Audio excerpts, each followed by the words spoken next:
अस्सलाम वालेकुम नाज़रीन, मैं हूँ आपकी होस्ट रिफा सिकंदर। तो आज हम जिस पर्सनैलिटी के साथ मौजूद हैं उनका नाम है अवेस बेगम, जो कि मैनेजमेंट एंड डेवलपमेंट सेंटर के चीफ और ऑपरेटिंग ऑफिसर हैं। तो आइए जानते हैं इनकी ऑर्गेनाइजेशन के बारे में। अस्सलाम वालेकुम सर। वालेकुम सलाम। जी सर, तो मैनेजमेंट एंड डेवलपमेंट सेंटर है क्या और इस ऑर्गेनाइजेशन किसकी तरफ से बनाई गई है?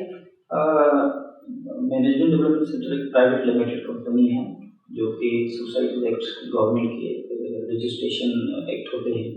कुछ एनजीओज जो हैं वो सोशल वेलफेयर में रजिस्टर्ड होते हैं। हमारी जो एमडीसी है वो सोसाइटी एक्ट के तहत बनी हुई है। 2006 में हमने ये बनाई थी।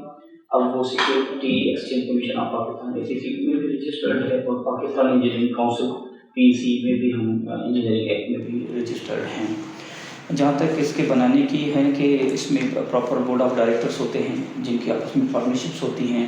तो हमारे 2 बोर्ड ऑफ डायरेक्टर्स हैं जो इसको ऑन करते हैं।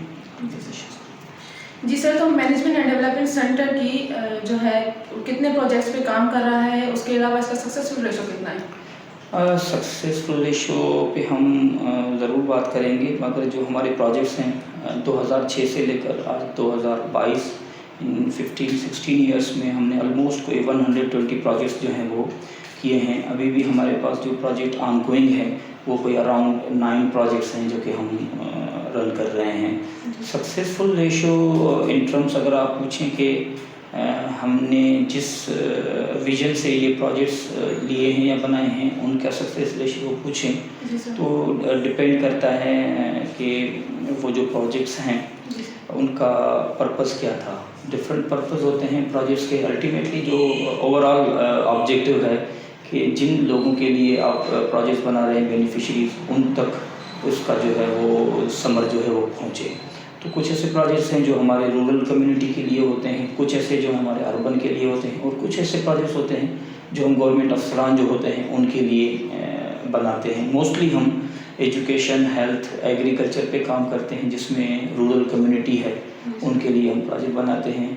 तो कम से कम ये तो हम ज़रूर अचीव कर जाते हैं कि उन लोगों को ये अवेयरनेस दे दें कि उनके राइट्स क्या हैं। और गवर्नमेंट की जो प्रोजेक्ट्स बनते हैं मोस्टली लोगों को उनका प्रोसेस पता नहीं होता। हम उनको डिफ़ाइन करते हैं कि आप इस प्रोजेक्ट से किस तरह फ़ायदा उठाते हैं। तो मोस्टली लोग जो हैं इससे बेनिफिट उठाते हैं। और जो हमारी फंडिंग है वो भी मोस्टली गवर्नमेंट ऑफ सिंध और गवर्नमेंट ऑफ पाकिस्तान की होती है। उनके ही बनाए प्रोजेक्ट्स पे हम काम करते हैं। अल्टीमेटली उनका भी यही मकसद होता है कि जो नीचे लोग रह रहे हैं जिनके पास टेक्नोलॉजी नहीं है और उन तक हमारी बात नहीं पहुंच पाती, तो आप कम से कम आप यहाँ ग्राउंड पे मौजूद हैं तो आप उनको हमारा जो मैसेज है, गवर्नमेंट की इंटरवेंशन है, वो ज़रूर बताएं। तो अल्हम्दुलिल्लाह के सारे प्रोजेक्ट्स में जिस हद तक कम्युनिटी को इन्वॉल्व करना होता है तो उसको हम सक्सेसफुली इंगेज करते हैं कि वो इस प्रोजेक्ट से फ़ायदा उठाएँ। जी सर, तो being a chief operating officer of management development centre, आप कितनी हद तक मुतमईन हैं कि आपकी जो ऑर्गेनाइजेशन है उसके कॉजेज़ इम्प्लीमेंट हो रहे हैं? देखिए हमारे जो काजेज़ हैं, हम क्योंकि प्राइवेट लिमिटेड कंपनी है, we are the service provider. हमारा अपना काज तो यही है कि जो भी हम प्रोजेक्ट लें उसमें हम क्वालिटी सर्विसेज दें अपने क्लाइंट को और बेनिफिशरीज़ को, ताकि उसके बेसिस पे हमें दूसरे प्रोजेक्ट्स भी मिलते जाएँ। जो अल्टीमेट कॉज है कि जो हमें सर्विस लेने के लिए बुलाता है, जिस तरह मैंने पहले कहा कि गवर्नमेंट ऑफ सिंध या government of Pakistan, even international organisations भी हमें फ़ंड करती हैं, उनका जो काज है वो बड़ा इम्पॉर्टेंट होता है कि वो किस चीज़ के लिए इतनी सारी इन्वेस्टमेंट कर रहे हैं। तो उनका काज अचीव होना बहुत ज़रूरी है कि जो ग्राउंड पे जो लोग बैठे हुए हैं, रूरल कम्युनिटी बैठी हुई है, उनको आप जो है हमारे इस प्रोजेक्ट का जो मकसद है आप उनको फ़ायदा दिलवाएँ। उनकी एजुकेशन में कहीं प्रॉब्लम है तो उनको टीचर्स को हम ट्रेनिंग्स देते हैं ताकि वो क्वालिटी एजुकेशन पढ़ाएँ। हेल्थ के हवाले से हम अवेयरनेस देते हैं कि ये हेल्थ की फैसिलिटीज़ हैं, फ्री ऑफ कॉस्ट हैं, आप उनसे फ़ायदा उठाएँ। एग्रीकल्चर में टेक्नोलॉजी की जब हम बात करते हैं तो फार्मर्स को भी हम ट्रेनिंग देते हैं, उनको समझाते हैं कि सीजन वाइज आप जो अपनी फसल जो है वो किस तरह काश्त करें, उसका जो प्रोसीजर है उसको उगाने का, काटने का और ट्रांसपोर्ट करने का, इवन एक्सपोर्ट करने का भी प्रोसेस होता है, वो भी हम उनको देते हैं। तो काज जो है वो जो हमारे डोनर्स हैं उनका बड़ा काज होता है कि आप कम्युनिटी को जो है वो पूरी इंफॉर्मेशन दें और इवन हमें सर्विस भी करके दें कि हम जो डिपार्टमेंट काम कर रहे हैं वो किस हद तक इसमें कामयाबी हासिल कर रहे हैं, कहाँ परेशानी आ रही हैं। तो वो ये सर्विस प्रोवाइडर हम गवर्नमेंट को ये हेल्प करते हैं कि वो उनका जो प्रोजेक्ट है वो स्मूथली जो है वो चले और अपने ऑब्जेक्टिव्स को टाइमली अचीव करें। जी सर। जी सर, इन प्रोजेक्ट्स को कंप्लीट करने में आपको किन चैलेंजेस को फेस करना पड़ता है? हाँ, जहाँ तक गवर्नमेंट की बात करें तो गवर्नमेंट में कुछ जो प्रोजेक्ट्स होते हैं उसमें उनके जो लोग हैं उनको इतनी ज़्यादा जो है वो टेक्निकल कॉम्पिटेंसी नहीं होती कि वो टाइमली जो चीज़ें हम उनको देते हैं वो उनको टाइमली फीडबैक भी दें, कमेंट्स भी दें और उसको इम्प्रूव करवाएं। जहाँ तक बात है कि हम जिन लोगों से काम लेते हैं, जो हमारे कंसल्टेंट्स हैं और जो हमारी नीचे हमारे जो डेटा कलेक्टर्स होते हैं या जो हमारे फील्ड वर्कर्स होते हैं, कभी कभी उनका जो टर्न ओवर होता है वो बड़ा होता है। स्टूडेंट्स आते हैं नए नए, वो ज्वाइन तो कर जाते हैं किसी प्रोजेक्ट में, फिर वो थोड़ी बहुत फाइनेंशियल उनको कहीं दूसरी जगह मिल जाती है जॉब, तो वो छोड़ के चले जाते हैं। मगर we have the system of quality control, हम हमेशा जो है बैकअप में भी सर्विसेज रखते हैं। चैलेंजेस फिर नीचे कम्युनिटी से भी आती हैं। आजकल आपको पता है काफ़ी सारी NGOs जो हैं वो और जो ऑर्गेनाइजेशंस हैं वो ग्राउंड पे काम कर रही हैं। तो कुछ ऐसे भी वाक़यात हुए हैं कि ड्यूरिंग फ्लड, अगर आप बात करेंगे, फ्लड के दौरान काफ़ी लोग जो है वो डिस्प्लेस भी हुए थे। फिर काफ़ी NGOs ने अपने ज़ाती मकासद के लिए प्रोजेक्ट्स किए और फिर लोगों से जो है वो काफ़ी किस्म के छोटे मोटे फ्रॉड भी हुए। तो कम्युनिटी का जो ट्रस्ट है वो बड़ा इम्पॉर्टेंट होता है। कभी कभी वो चैलेंज बन जाता है कि जो रियल वर्क करना चाहता है उसको भी कम्युनिटी जो है वो उस आँख से देखती है कि ये सिर्फ अपने बेनिफिट के लिए हैं।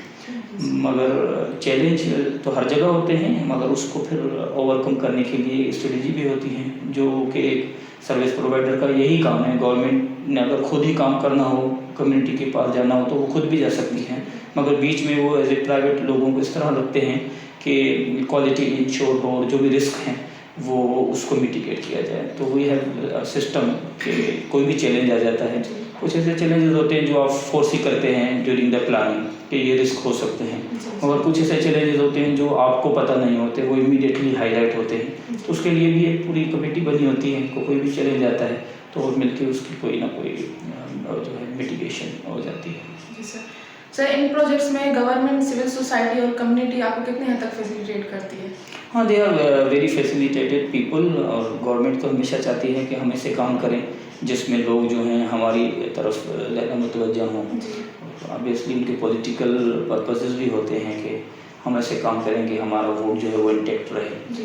कम्युनिटी भी यही चाहती है कि इस महंगाई के दौर में जो हमें फैसिलिटी मिले, फ्री ऑफ कॉस्ट मिले और मिलती रहे, ताकि जो उनके ऊपर फाइनेंशियल बर्डन है वो ना पड़े। सिविल सोसाइटी ऑर्गेनाइजेशंस भी हैं और मुख्तलिफ फोरम्स बने हुए हैं, वहाँ पे भी उनके डिबेट्स होती है। जो इंटरवेंशंस आती हैं गवर्नमेंट की, उस पर भी वो डिबेट्स होती हैं। तो सिविल सोसाइटी भी सपोर्ट करती है, जो जहाँ है वो वहाँ अपनी सपोर्ट हमें देता है। Sir, management and development centre में आने वाले ग्रेजुएट्स के लिए क्या यहाँ पे जो है अपॉर्चुनिटीज़ हैं? हमारे पास दो किस्म की अपॉर्चुनिटीज होती हैं। एक तो फाइनल ईयर के स्टूडेंट्स जो यूनिवर्सिटी में पढ़ते हैं, उनका तो एक मैंडेटरी होता है कि आप कहीं इंटर्नशिप करें 3 महीने की या 6 महीने की, तभी आपको ये डिग्री मिलेगी। तो कुछ ऐसे जो स्टूडेंट्स लेटर लेकर आते हैं, हम उनको फैसिलिटेट करते हैं, उनको यहाँ हम इंटर्नशिप देते हैं।